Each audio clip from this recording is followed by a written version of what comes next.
Yo guys, it's slyroh. You already know that today we are back reading some more Danganronpa Zero. Today we are going to be reading chapter 12.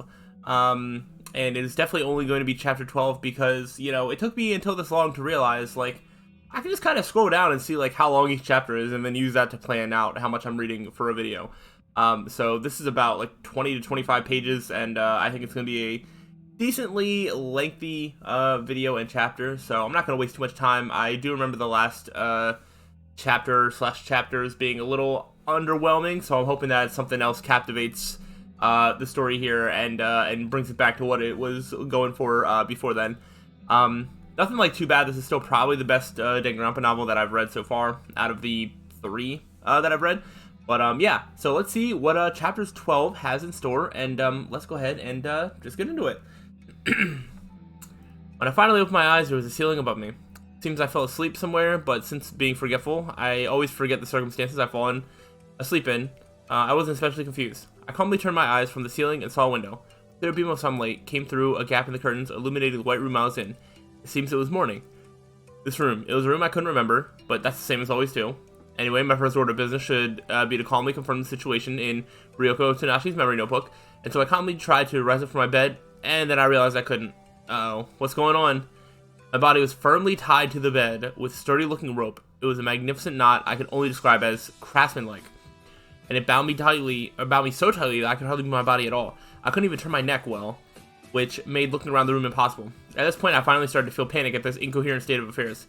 In other words, I went from "what's going on" to "what's going on? What's going on?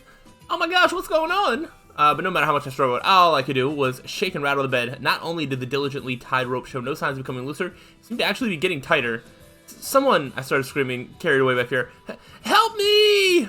Once I started, I couldn't stop. Please! I screamed and screamed and screamed. Someone help me! Then after my earnest calls for help, have been going on for a short while. You're being too loud, dung beetle. Is that Matsuda? Whoa! The words were abusive, but my heart started beating faster than it already was. Matsuda-kun? If you want to scream, do it more quietly, you dullard. It is you, Matsuda-kun. For the moment, I knew for certain that the mocking voice belonged to my beloved Matsuda-kun. My only desire was to rush and search for him. But since my head was tightly tied to the bed, I couldn't even look around. Where are you, Matsuda-kun? I called. Frantically. Where? I'm right under you. Isn't that obvious? Huh? Under me? I'm under the bed you're lying on, you cheap woman. Even disregarding the cheap woman comment, what he said was most unexpected. Why are you under the bed? I'm doing mental concentration exercises to subdue my anger. Being in the midst of a bonded situation, I couldn't confirm it with my own eyes, but his voice certainly seemed to come from the other side of the bed. It seemed that he was, in fact, under it. Are mental exercises usually done under beds? For me, they are. Seems Matsuda-kun is a man of many colors. Hey, Matsuda-kun, if something is troubling you, you can always come to me. I'll listen to your troubles anytime. I think I'll take you up on that offer then. Matsuda-kun breathed deeply once and then suddenly started talking his mouth off. On the dawn of a sleepless night, I was informed that an ugly friend of mine went missing, so I had no choice but to go searching for her all over the place. When I came back to the lab, I suddenly discovered her ugly, dirty body lying on top of my bed, sleeping like a log and snoring to boot. Care to tell me how best to handle the anger that engulfed me then? That sounds like a truly ugly friend you have. It's you. Yeah, obviously. Yep, that was to be expected. So I've gone missing? Someone who can't even remember themselves going missing shouldn't be allowed to act freely. I guess tying you up was a good decision. Okay, so he, found her and then just, brought her back and then just, tied her up so she can't go anywhere, I guess? Okay. Oh, no, I guess, right, Rico, I guess came back, and just, fell asleep, but then, okay, I got it. That means the person who tied me up was Matsuda-kun. How surprising. I wouldn't have imagined he could tie such a masterful knot. This is even a little stimulating. Anyway, I'm gonna keep you tied up for a while so you can reflect on what you did. Wait, how's she supposed to reflect on what she did if she doesn't remember? How long would you estimate a while is? Let's see, until the next World Cup would be... That's too long. How would you know? Do you remember? I don't remember what stuff she can retain and what stuff she can't. I guess you have a point. Well then, we'll make it most of the day. Even that's a little excessive. One shouldn't tie their lover to a bed for an entire day. Who are you calling a lover? I'm not that type of weirdo who would have Vermin as a girlfriend. Vermin? I couldn't find anything to say in response to his excessive nastiness. In any case, it appears that he really was angry and not just faking it. The fact that he now stayed quiet proved it. On top of the bed, I was silent. Under the bed, Matsukun was silent. That awkward silence continued for a while. After some time passed, Matsukun sighed and said, "Honestly, you've always been that way." "Oh, what are you talking about?" "I just remembered something like this happened before. You've always known the perfect ways to irritate me." "I'm not sure if I want to hear about it or not, but I guess I want to, after all. So what happened before?" Matsukun started telling the story slowly as he struggled to turn the memories in his head into words. It was just after he started elementary school. I was surprised at how old the story seemed to be, but at the same time I was happy. It meant I've been together with Matsukun ever since I was little, and that he remembered such an ancient story about me. That actually also just surprised me. I didn't know that they knew each other from, like, childhood at all. I don't remember that if that detail came up or not. But I don't remember it. Of course, there's nothing I can do about that. You were skillful in the sandpit and started building a surprisingly large and intricate sand sculpture at the public park. It was modeled after the Sagrada Familia Church. Really amazing, isn't it? I mean, a tiny elementary school student deciding she wants to build the Sagrada Familia, and on top of that, you even knew how to use some advanced techniques involving hardening the sand with some water. It took you an entire month to build. An entire month! The real Sagrada Familia has been under construction for over 120 years, and it still isn't complete. It isn't too surprising it would take that long to build a perfect replica out of sand. But still, an entire month. I wonder what I wanted to prove back then. It was truly an amazing sand sculpture. No one can believe it was built by an elementary school student. As you were getting closer to completion, many people from the neighborhood came over just to watch you work. It was a huge success, but you never did get to complete it. Why? You said I was really close to... Matsukun answered my question in a somewhat depressed tone. Someone destroyed it, just when it was about to be completed. Destroyed it? An image suddenly appeared in the back of my mind. An image of the pitiful wreck of a sand sculpture that's been trampled on. What the heck? You have to be truly heartless to destroy the work of an elementary school girl. I was still tied to the bed. My voice had fire raging in it. At the time, you said the same thing and started crying hysterically. You cried continuously for almost an entire day. Well, that's to be expected. I felt intense sympathy for my elementary school self. As you'd expect, I felt angry about what happened and decided to go search for the culprit myself. But no matter how much I searched, I couldn't find a trace of them. There wasn't even supposed to be anyone at the park when the Sagrada Familia got destroyed except for you. I couldn't find any other witnesses, and my investigation reached a dead end. I think I got really depressed at that point. I remember sitting on a bench at the park, staring at the remains of the Sagrada Familia, when you suddenly came running to me. Surprisingly, you had a huge smile on your face like I've never seen before. I got it. I must have found the culprit myself. No, that wasn't it. You sounded as if it would be much better had that been the case. You came and whispered in my ear. You told me to keep it a secret, but that it was you who destroyed the Sagrada Familia. Huh? I was struck by complete surprise. So I spent a full month working on a sand sculpture, and then when it was near completion, I destroyed it myself?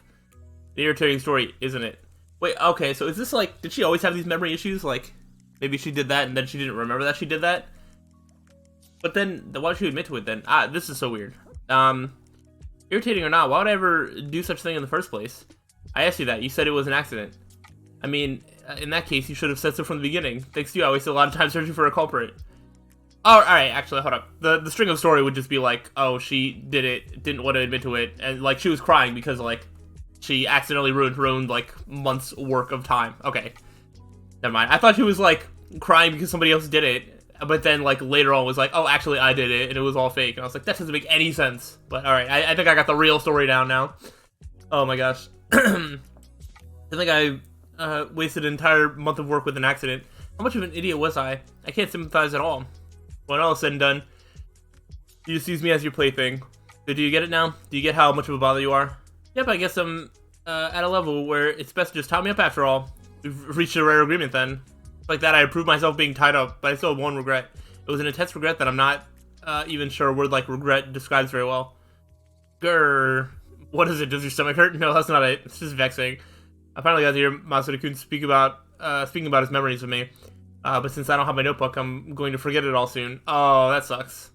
If you want your notebook, I put it right next to the pillow. Oh, really? My heart leaped to this unexpected lifeboat for love. Which side, left or right? Or maybe neither of them? Calm down, dimwit. It should be to your right. If it's to my right, I should concentrate on my right side. I strained the eyeball muscles and turned them toward the pillow. As expected, there was something there that looked like a notebook. Ah, there it is. I stretched my neck like a turtle and got the tip of the notebook between my lips. Then I abused my tongue muscles and somehow succeeded in getting the notebook open. Opening it is one thing, but how am I supposed to write anything? As I contemplated that fundamental problem, a certain sentence entered my field of vision by chance. Seems Junko Enoshima killed him. Oh, okay, this is something that she wrote down before. The letters looked like twisted hieroglyphs that were written with a very shaky hand. I didn't understand what they meant. Junko Enoshima killed him. It's about a movie or something? I heard a loud bang from under the bed, and felt it shake from the power of the impact. Oh, what'd you say? Matsuda's was suddenly very stiff. What was it you said just now? I was disturbed by the intensity of his voice and used my eyeball muscles once again to look at the notebook, when another shocking sentence appeared in front of me.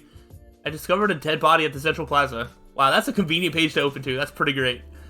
A dead body? It took me about 3 seconds to understand what I just read then. Then I started screaming, a dead body? The rope dug forcefully into my body as I tried to jump out of the bed. Ow, ow, ow. I screamed a different type of scream. Nevertheless, Matsuda-kun didn't seem to care about my predicament. He just asked the question again in a stiff voice. You said Junko Enoshima, didn't you? I didn't care about the girl's name anymore. A dead body. It says I found a dead body. What am I gonna do? What do you do when you find a body? More importantly, answer my question. Do you know who Junko Enoshima is? More importantly, upon hearing those words, a bad feeling spread through my body. I mean, what could be more important than discovering a body? That's just not natural. Hey, Matsuda-kun, I boldly decided to ask him directly. You seem to be worried about that Junko Enoshima person. Is she a friend of yours or something? I could hear a short gulping sound from under the bed. Hey, Matsuda-kun, there is no dead body. Huh? If you really found one, the school would have been in an uproar by now. There's no way you did. That's not it. About that girl. What was her name again? I looked for my notebook and discovered that it slipped to the area of my chest when I was screaming and struggling. No matter how much I stretched my neck and tongue, I couldn't get to it anymore. That's enough. I was mistaken. The girl has nothing to do with either me or you. Forget about it. For some reason, I got the impression his words were colored with irritation. But you can't just forget it that easily. I mean, it was written right there in my notebook, so it must be something that really happened to me. That's not necessarily true. Eh? Finding a body, meeting a strange girl, they're most likely just stories you made up. You're simply mistaking them for true memories right now. I don't know about that. I'd never made up stories in my notebook. I mean, if I did, they'd get mixed up with memories, which would be a terrible thing. Maybe that's exactly why you did it? That doesn't make any sense. Eh? Thinking you may have mixed fake stories with your memories on purpose. My heart became hazy as I listened to his blunt words. Why would I do such a thing? You're always saying how nothing has anything to do with you. Nevertheless, you must feel lonely sometimes, don't you? You can't retain any memories, so you can't form connections with anyone around you. I'm sure you can get very lonely. If Matsuda is like actually legitimate in the way that he feels about this, he's actually being incredibly stupid right now, and it makes no sense. If he's just doing it to just try and make himself feel better, or try and make Ryoko feel like better and not like responsible, then I guess I can see it from that angle. But if he is saying this legitimately meaning it, like no, it must just be made up, then he's incredibly stupid.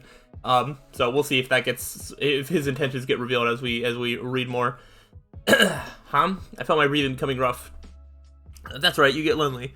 That's why you fabricated all those delusional stories. I've never been lonely. I screamed, not being able to take it anymore. Oh, and you remember that? Matsuda's sullen voice yelled back from under the bed.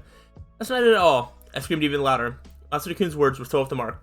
They so misunderstood who I was, that I couldn't do anything but scream. I'm sure I told you a million times. I'm sure you got tired of hearing me blabbering about it. As long as I have Matsuda-kun, I'm fine. As long as I have Matsuda-kun, I'd never get lonely. I'm sure I told you that many, many times.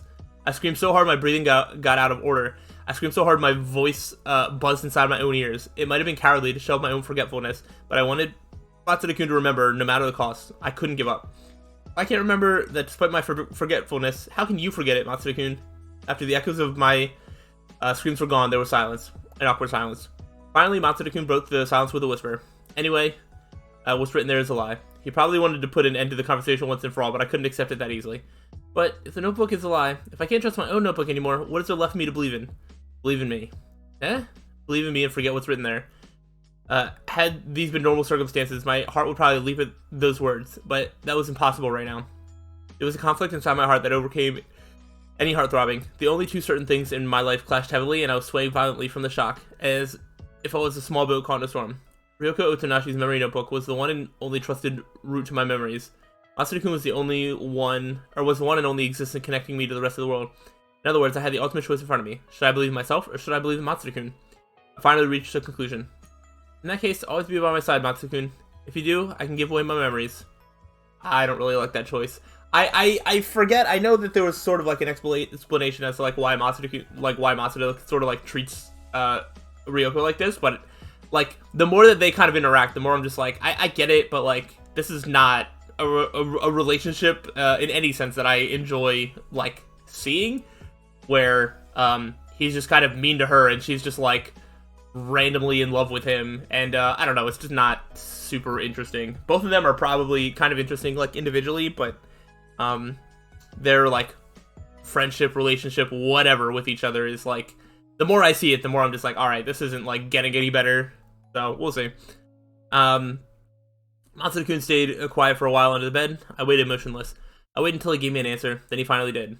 Right now, that's impossible. But it was the exact opposite of what I had hoped for. I was dumbfounded and could only return an absent-minded question of my own. Not now, then when would it be possible? I don't know. You don't know? Anyway, it's impossible right now. I can't be with you. There are other things I must do. Things you must do? I guess that must be... I see. The most important thing to you is your research. Which means no matter how much I choose you, you will not choose me back. All I could do now is grudgingly whisper those words of resentment. No, that's not it. See, Matsuda-kun was about to say something, but held his tongue at the very last minute. He sank into silence and he said nothing more.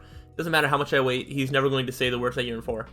In that case, at least cure me. My head felt hot and my view of the ceiling got blurry. My face was probably covered in tears, snot was probably gushing out of my nose, but I couldn't stop the stream of emotions flowing out of me anymore. If you can't cure me, at least make me forget about you too. My screams were now mixed with sobbing as I let everything out all at once. It hurts too much that you're the only thing I can remember. I'd rather not remember anything at all. The rope dug deeper into my body as I raged and loudly scraped my skin. Nevertheless, I couldn't even feel the pain and continued to scream. I've had it. Make me forget. Make me forget about you, Matsuda-kun. There was a rustling noise from under the bed. Then Matsuda-kun rose up and stood by it. He was quiet and looking down at me, sobbing violently. Then he quietly took a tissue out of his pocket and started wiping my face. I gazed at him. Almond eyes carved in the middle of a pale, unhealthy-looking face. Thin black hair hanging down near the corners of his eyes. Long feminine eyelashes, a pointed chin, thin, small lips, long white fingers. That was Matsuda-kun. But his face looked lonely. He looked at me with lonely eyes and gently wiped the tears and snot off my face. For some reason, I felt fear washing over my body. Fear stronger than any regret at the words I just said. Matsuda-kun. Then just as I was about to open my mouth again, Matsuda-kun's hand stopped moving. He quietly turned aside and started walking toward his desk. Soon he disappeared from my field of vision. Matsuda-kun, I finally managed to speak again, but I have an appointment I have to go to. I could hear his voice from somewhere outside my field of vision. I've been entrusted with the treatment of a certain student. I can't postpone it. You're going? I'll be back soon. We'll continue this discussion then. Soon I could hear his footsteps walking away, then the lonely sound of the door closing. He went away. Every bit of energy in my body faded out with a single ashen sigh. Then I suddenly remembered the heavy pressure on my chest. I could have at least loosened the rope. My body was engulfed with fatigue, but the pain I felt wasn't the rope's fault. Its source was clear. I closed my eyes, trying to escape the anguish. I wanted to fall asleep. I wanted to forget everything. With that thought in mind, I slowly started dissolving my own consciousness away. Slowly. Suddenly I felt the floaty feeling of my body being released. Huh? I gathered up my dissolved consciousness, and when I opened my eyes, I discovered that the rope had been bound. The rope that had bound me was now untied. It's not going to be Matsuda. Why do I think it's going to be Junko, like, came in and is going to, like, get her out of here? Uh-oh. Matsuda-kun? I rose up from the bed and looked around the laboratory, but there was no one there. So how did the rope become untied? I wonder if it could have been a time-based mechanism, or if I could secretly be a talented escape artist. As I contemplated those possibilities, I took a good look around the laboratory and noticed a hot water dispenser on one of the tables. I guess I should make myself some tea to calm me down. Soon after the idea came to mind, I poured some boiling water into a small teapot. Fragrance of tea leaves tickled my nose. I poured myself a cup of tea and slowly sipped a mouthful. The hot, strong liquid washed down from my gullet to my stomach, and I finally calmed down. I see you finally calmed down. A small boy I didn't recognize appeared out of nowhere and was standing in front of me. Yeah! I dropped my teacup in surprise and it hit me directly on the foot. I writhed from the sudden agony. You're a scatterbrain, sister. Sister? Who are you? I managed to ask the innocent-looking, laughing boy through the pain. You forgot already? Didn't we just meet last night? Oh, okay. Right. Okay, I do remember this person. I don't remember their name or anything special about them, but yes. Because she was, like, screaming, and then he was the one that, like, opened the door and was just like, what are you screaming about? Yeah, okay. I dragged along my foot, which was already numb with pain, and stepped to the bed where Ryoko's Otonashi's memories notebook was still lying. I picked it up and leafed through the page. I see, I suddenly remembered. could you be the boy I left a message to Masaru-kun with at the dorms? Bingo, you're perfectly correct. I'm Yuto Kamishiro. Okay. A student in Hope's Peak Academy 77th class. I do think they did say his name before as well. I just forgot it. When did you come in here? I asked. I mean, I didn't notice him entering at all. Well, it's natural that you didn't notice. Kamishiro-kun suppressed a giggle and sat down on top of the desk. That's the wrong question to ask. What do you mean? Kamishiro-kun's mouth twisted in a broad grin. I didn't come in. I've been here all along. All along? Well, ever since Yasuka Matsuda tied you to the bed with that rope, at least. I heard every bit of that lover's quarrel you had after that, of course. Speaking of, that sure was one impressive knot he tied. I'll have to ask him to teach me it some other time. In other words, I tried using every bit of my brain to make sense of the situation. Been hiding somewhere in the lab since the beginning? And peeped on what Matsuko and I were doing? How rude. I may be a pervert, but I'm not that kind of pervert who hides in peace. That's a sentence. Kamishiro-kun puffed his cheeks. I wasn't sure why he was upset. But if you weren't hiding, we would surely have noticed you. I mean, if not me, Matsuko-kun would have... You still don't get it, do you? Very well, let me explain it directly. Kamishiro-kun suddenly thrust out his chest. You didn't notice me because of my talent, he declared cheerfully. I'm a super high school level secret agent after all. He puffed his chest even more, and soon looked as if he was bending over backwards. Super high school level secret agent? You know, like in 007 and Mission Impossible? You must have seen one of those movies at some point, like that. A spy, if you will. Spy? Unfortunately, I had no memory of ever seeing either of the movies that he mentioned. I couldn't quite grasp what he meant. As long as I can remember, people have been telling me how short and plain and insignificant I look. While speaking, he took out a large melon bread from somewhere. Honestly, it's a mystery where he could hide such a thing inside his outfit, and continued chewing loudly. When I was a child, I hated my lack of presence. But then I had a realization. This is not a disadvantage. Quite the opposite. It's an incredible talent. I mean, if you have no presence, no one's going to notice you. I could flourish as a spy or a ninja. Yep, it wasn't a fault at all. It was a talent bestowed upon me from heaven. If I use it, I become a super spy that saves the world, the kind that gets a license to kill. The second he finished talking, Kamishiro-kun stuffed the rest of the melon bread he still held in his hand into his mouth. In other words, you weren't hiding at all, but we simply couldn't notice you? Wow, that's quite a talent. It's also a little scary. That's crazy. Kamishiro-kun gulped down the bread in his mouth. Yes, exactly, he said, smiling widely. First, I came here in order to fulfill the promise I made you yesterday. You know, the message I was supposed to pass. When I got here, I saw you and Matsuri-kun already found each other, so I thought the message wasn't necessary anymore. But it was a waste to just go back home, so I thought I'd go and show off my talent. Show off your power, I frowned. But why? I could help you with an incident you've gotten yourself involved with, of course. Kamishiro-kun looked at me with passion-filled eyes that didn't match his boyish face at all. Now that you've seen me do it, you get it, right? I can easily gather any information you require. I can solve any problem. The more dangerous the incident is, the more excited I get. That's just the type of man I am. Even if it turns out to be a terrorist plan to steal a nuclear warhead. Oh, my body shivers just imagining that. Kamishiro-kun's body did indeed shiver a little in excitement at his own words. His entire body oozed some strange kind of innocent madness. You're a strange one, aren't you? Fair enough. If I wasn't, I wouldn't be in the school. He was right. Of course, this is Hope's Peak Academy you're talking about. I'm probably just as strange. Oh, okay. He kind of looks a little bit like, maybe not. I was like, the facial structure is almost like a Teru or, I don't know. It's like that really like roundish face. I'm trying to point out like where I've seen it before, but like, I feel like I've seen this like round Danganronpa character-ish face like design before. But I don't think he would be like related to anybody that we'd know. But yeah, he does look pretty small and boyish. So I'd definitely be surprised to know that this is a high schooler. So fair enough. So what are you going to do, sister? I think your best course of action right now is to gain another ally. And not just another ally, I'm a specialist, a pro at intelligence gathering. Kamishiro-kun pulled out another piece of pastry. Does Zuffet really have the space to store that many? But his hand suddenly stopped before it entered his mouth. What the? This is peanut butter bread. What a disappointment. His shoulders drooped dejected. Is butter peanut bread really a disappointment? It sounds delicious to me. What are you saying, sister? Peanuts and bread are the worst possible combination. It's like trying to eat miso and rice together. I think that comparison made it even harder for me to understand. But I just said, yeah, of course. I didn't think it was worth bother of fighting over, so I decided to let it slide. Ah, so you do understand. Here, you can have it.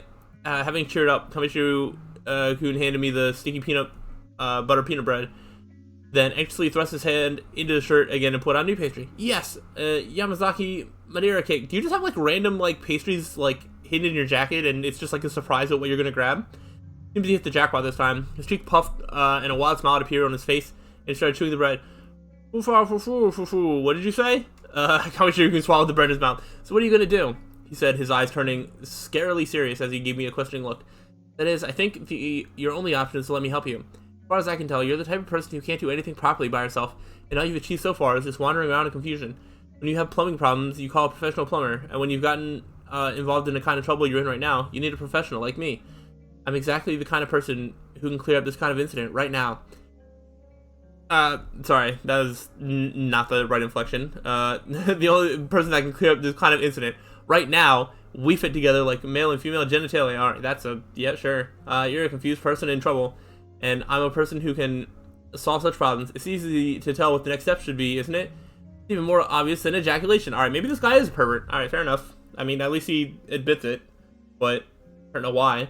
Wait a second, I stopped speech confused. What's wrong? Sorry, I don't remember the speech about the birds and the bees. Can you please give it to me right now? I feel like that's what the writer of these Danganronpa stories would do. The writers of like all the Danganronpa like stories and novels are always so horny, and I don't get it. Wait a second, I stopped speech confused. What's wrong? Didn't you break character a little just now? Not really, he answered nonchalantly. I guess I was just imagining it then. I thought I heard him pepper his speech with some inappropriate phrases. No, that didn't happen. You already forgot him. But I must just not have been paying attention. I just heard him wrong. That must be it. Yeah, absolutely. Oh my gosh. So have you decided what you're going to do yet? If you're just going to continue wandering around in confusion, your troubles are never going to get solved. I think your best course of action right now is to make the right decision and let me handle things. My troubles. At this point, I had to read my notebook again in order to put my thoughts in order. I had already forgotten what the exact nature of the trouble I was involved in was, but the moment I read the explanation, my heart started palpitating at an unusually violent pace. I closed my notebook in panic. Oh my god, oh my god, oh my god, oh my god, oh my god. It was unreasonable beyond reason. Or it was unreasonable beyond unreason. It seems I've gotten myself in an abnormal situation on top, to top all abnormal situations. I'm pretty sure I won't find a way to handle such a situation inside Ryoko Uchinashi's memory notebook, no matter how much I search. I don't have enough data. I definitely don't have enough experience. Oh my god, oh my god, oh my god, oh my god, oh my god. I raised my eyes in haste, and I met the eyes of the boy in front of me who was still chewing some kind of pastry. Seems you made your decision. Huh? Well then, I guess I'll have you tell me exactly how you got yourself involved in this incident now. Seems you could read something in my eyes and was already ready to take over. He's right though, there's probably nothing else I can do. If I can't take care of myself, I have no choice but to rely on other people. Even I can understand such simple reasoning. Other people who are not Masada-kun. Seems the time has finally come to put myself in the care of people who had nothing to do with me until now. What are you waiting for? Come on, let me hear all about it. Go on. Okay. Urged by Kamishiro-kun, who acted like a dog craving pet food, I opened my notebook again. But before I could explain about the trouble I was in, I had to explain to him about my forgetfulness. I can't say I'm jealous, but that is one interesting trait you have there. His face looked like he had just seen an unusual souvenir from some exotic foreign country.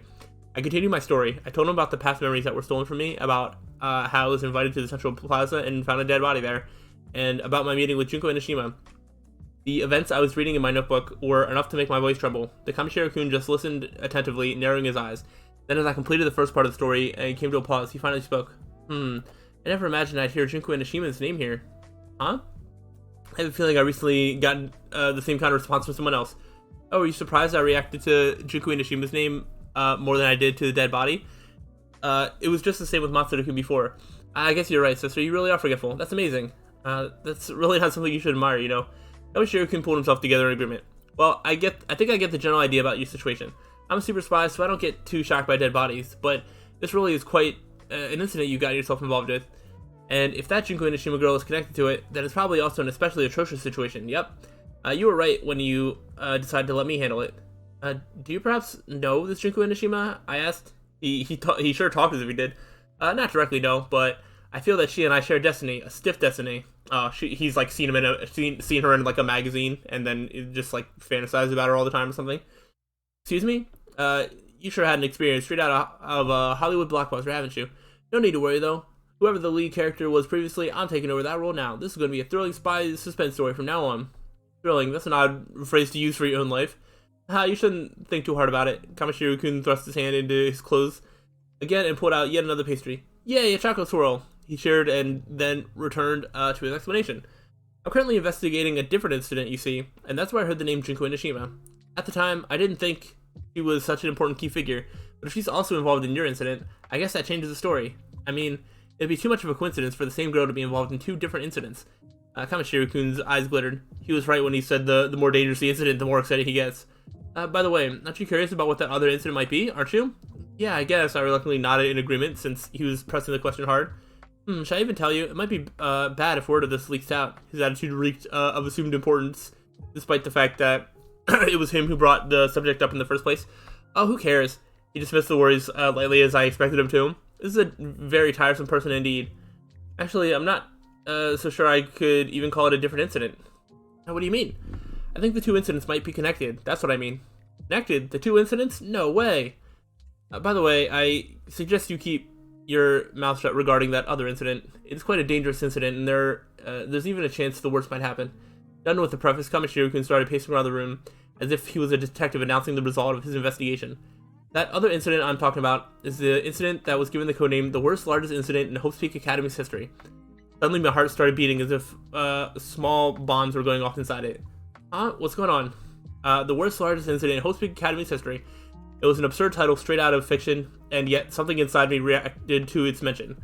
I felt as if a heavy load was suddenly pressing down on both my shoulders. My hand, which was flipping through the notebook as I read it over, came to a sudden stop. Hey sister, what's wrong? When I came back to myself, I found Kamishiro-kun staring intently at my face.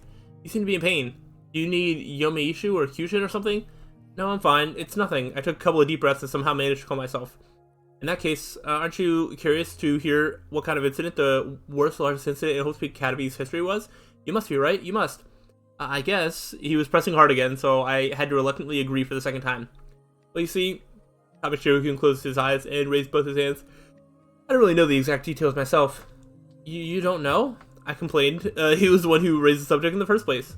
Well, I know what the rumors are. Rumors? To tell you the truth, I've only heard rumors about the incident in question, and I'm still investigating whether it really happened or not. Right now, it's at the same level as the school's 7 supernatural mysteries, except that someone actually decided to name it the world's largest incident in Hope's Peak Academy's history. I see. So it's just a rumor. It was silly of me for me to be so nervous, but just as I was about to loosen my stressed shoulders. Hey, you shouldn't relax just yet. I felt as if Kamishiro-kun's narrow eyes looked down on me from above.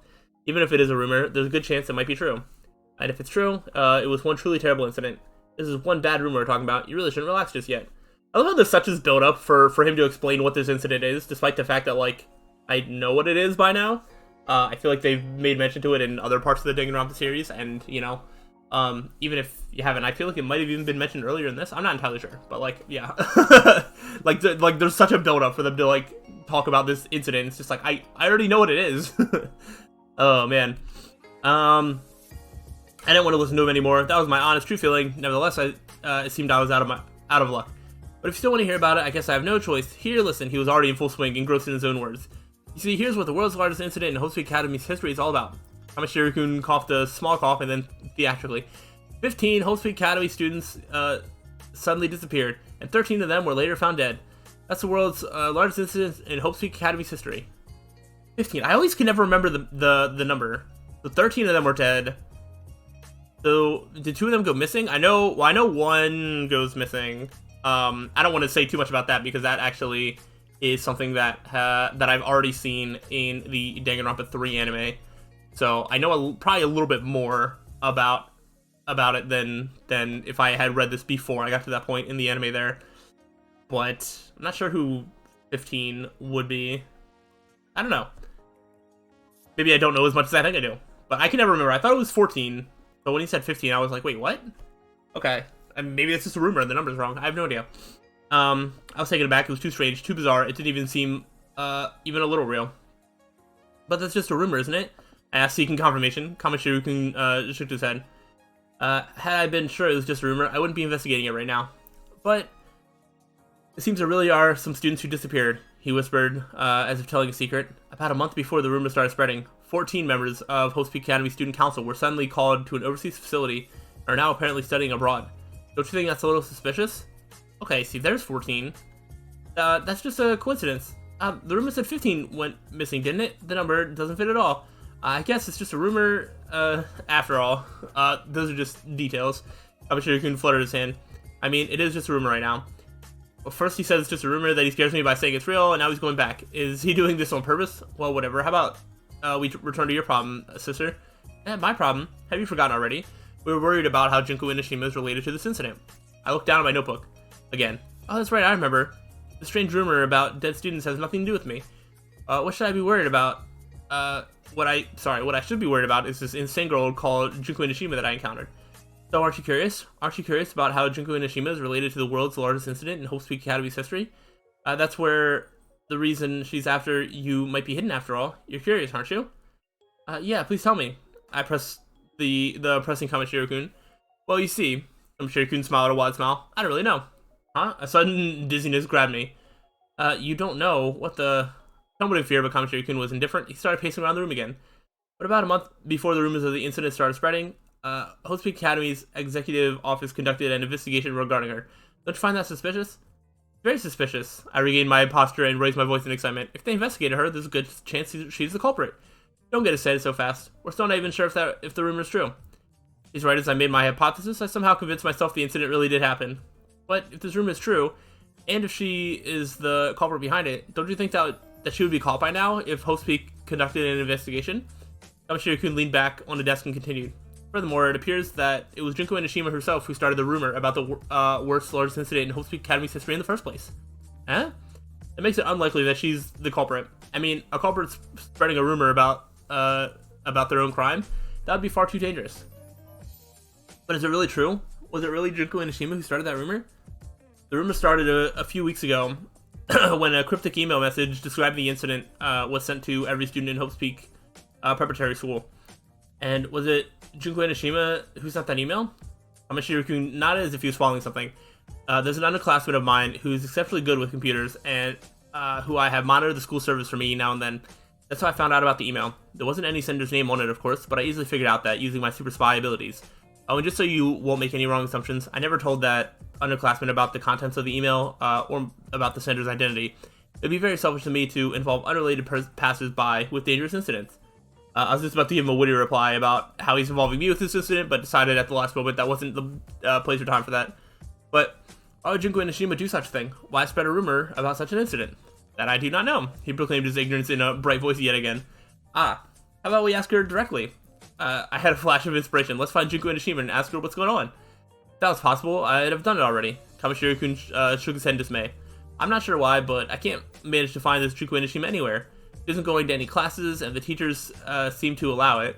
Her classmates also have no idea what's going on. I'm telling you, that girl has allowed too much freedom. It's possible she's been expelled since I can't even locate her. I want to take this time. If there's anybody that's like watching this and can sort of clear this up, I'm probably going to bring this question up again in the future. But I'm pretty sure the students of the first game had 2 years worth of school memories removed, which means that they were in school for like 2 years, and I would assume like 1 year would have been them like going to school, making happy memories, whatever. And then like the second year is when things started to go downhill and whatnot, and where they started like locking themselves in the school. And like the tragedy and stuff like really started going on. But like there should have been plenty of time for them to make like normal like high school memories. And I believe like with in the first game when they had like the pictures of like, oh, these are like past memories, I feel like Junko was like in all of them. So I feel like there should be more time that Junko is like with her classmates, like making memories before she's like directly doing bad things. But it sounds like in this and also in the Danganronpa 3 anime, which again, like after I'm done watching it, I'll probably bring that up as like a thing that I'm just not sure about, is it seems like as soon as she shows up, just things start going badly. But I feel like there should be more time for her to like actually bond with like her classmates and whatnot, at least a little bit, or at least seemingly bond while she's like planning things behind the scenes. So I'm still a little like not super understanding of the timeline of to how quickly all this stuff is happening.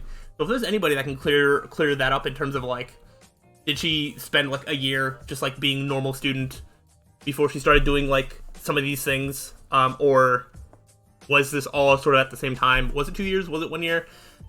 I don't know. If anybody can sort of clear that up, that'd be great. But if not, I'll probably look into it after I actually have all the details of everything. But all right. So let's see. But I did I met Junko Inishima right here at the school. That's what my notebook says. She probably wanted you involved in this, no matter the cost, sister.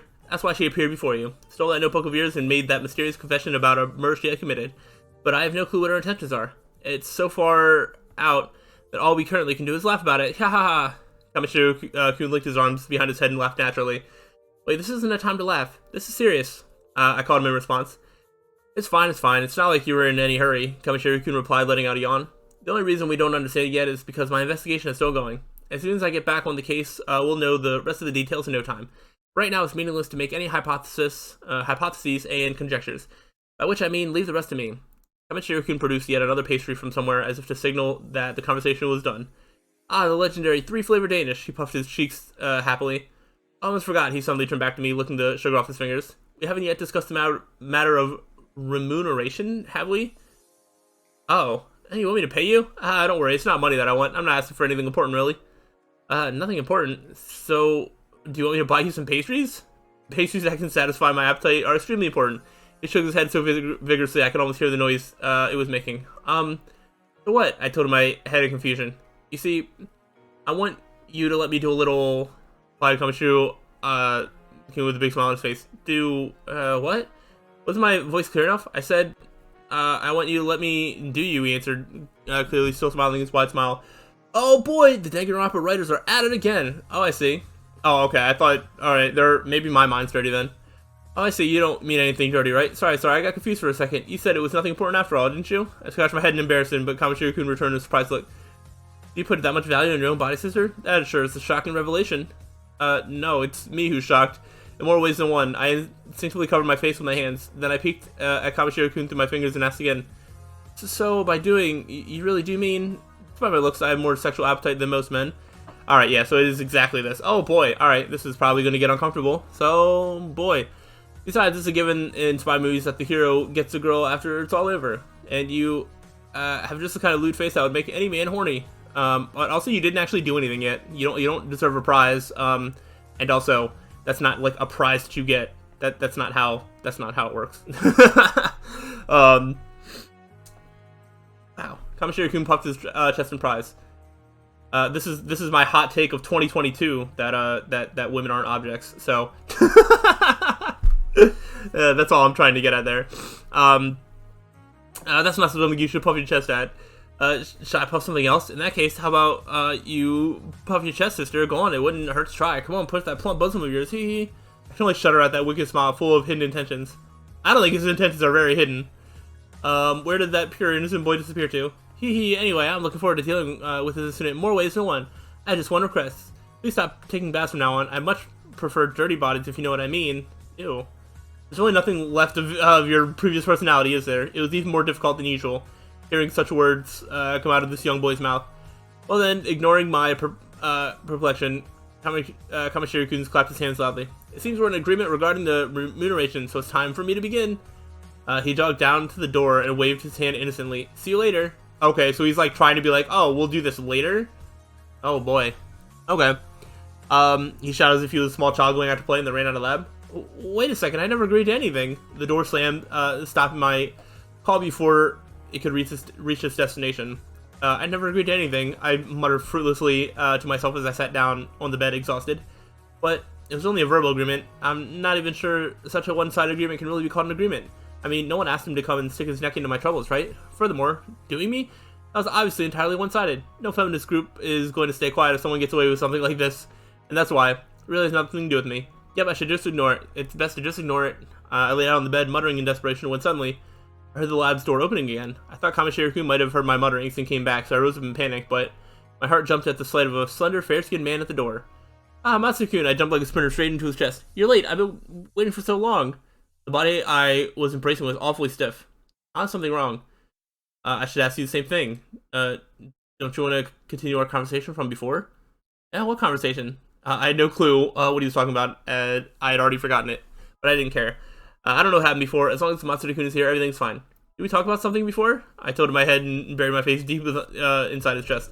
My head remained buried in that chest for a while. I thought he would chastise me for getting him dirty, but instead he finally said two unexpected words. I'm sorry. Eh? I raised my head in surprise. What are you sorry about? Matsu-kun stared at my face for a short while and then coughed a small cough. No, it's fine if you don't remember. But in any case, I'm sorry, he said, bashfully turning his face away. I didn't understand exactly what he was saying, but for some reason my chest tightened with deep emotions replacing the thunderous beating of my heart. I buried my face deep in his chest again. And as I stand there swallowed inside his chest, I start forgetting. All the dirt and filth that clung to the inside of my body crumbles into nothingness, leaving nothing but a pure empty feeling. Nothing matters except this very moment right now. I'm a little worried about this sudden apology, but even that is not such a big deal compared to this moment's happiness. Right now, this very moment, that's the only important thing in this world. I don't even know anything about but this moment. Nothing exists for me except this moment. This moment won't even turn into a memory, and that's why I have to treasure this moment's happiness. By the way, what happened to the rope? I certainly heard Matsuda-kun's voice from somewhere from my head. What rope? You already forgot? Nice. You don't even remember how you escaped the knot? No, I'm sorry. I really can't leave you alone for a second, can I? I'm sorry. Yeah, I don't know if she took a note in her notebook about it or not. Is she gonna even remember Kamashiro? Who knows? Matsuda-kun shook his head and sighed, but his face had a happy expression on it. By the way, it's starting to hurt. Oh, come on, just a little longer. I pleaded like a spoiled child. Matsuda-kun gave up with a sigh and then slowly let his body relax.